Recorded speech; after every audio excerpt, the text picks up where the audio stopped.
Bible గ్రంథంలో సంఘమును అనేక ఉపమానాలతో వ్యక్తీకరించడం జరిగింది. ఆ వ్యక్తీకరణలలో పౌలు భక్తుడు సంఘమును మానవ శరీరముతో పోల్చారు. ఈ పోలిక మనకు సంఘమును గురించి మరింత లోతైన గ్రహింపులోనికి తీసుకుని వస్తుంది. సంఘమును శరీరముతోనూ యేసు ప్రభు వారిని శిరస్సుతోనూ పోల్చి విశ్వాసులందరూ శరీరంలోని అవయవాలుగా చెప్పటం జరిగింది. అద్భుతమైన పోలిక.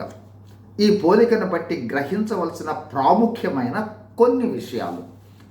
ఒకటి, ప్రపంచంలో ఉన్న స్థానిక సంఘములన్నీ సార్వత్రిక సంఘమైన, అంటే మన ప్రాంతంలో కూడా ఉన్న స్థానిక సంఘాలు, మరో విధంగా వివిధ డినామినేషన్ల సంఘాలు యేసు ప్రభు వారి శరీరంలో భాగాలు. అంటే సంఘముల మధ్య ఎంతో ప్రేమ, ఎంతో సుహృద్భావము, ఎంతో అన్యోన్యత ఉండాలి.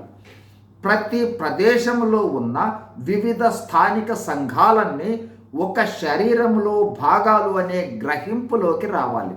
ఆ విధమైన గ్రహింపు బోధకులు, విశ్వాసులు కూడా కలుగ చేయాలి. 2, శరీరంలో విశ్వాసులందరూ అవయవాలు. అంటే అవయవాలు భిన్నంగా, అంటే కొన్ని అందంగా, కొన్ని అందవిహీనంగా, కొన్ని బలంగా, కొన్ని బలహీనంగా, పనులలో కూడా వాటికి తేడాలు ఉంటాయి. అయితే ఆ అవయవాలన్నీ సహకరించుకుంటాయే తప్ప భిన్నంగా ప్రవర్తించవు.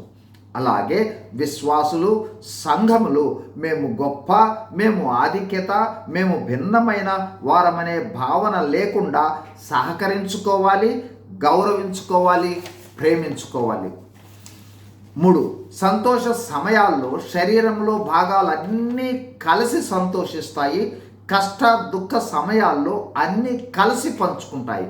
అదేవిధంగా సంఘములన్నీ కూడా సంతోషంలో పంచుకోవాలి, దుఃఖాలలో కూడా పంచుకోవాలి.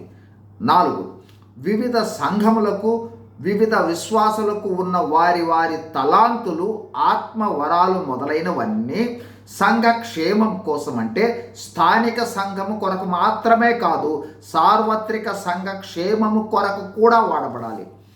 ఆఖరిగా 5, శిరస్సు ప్రభువారు కావున సంఘములన్నీ, విశ్వాసులందరూ ప్రభువు వారి ప్రేమతో నింపబడి ప్రభు జీవమును, శక్తిని పొందుకొని ప్రభు వారి శిరసత్వం క్రింద నడిపింపబడాలి.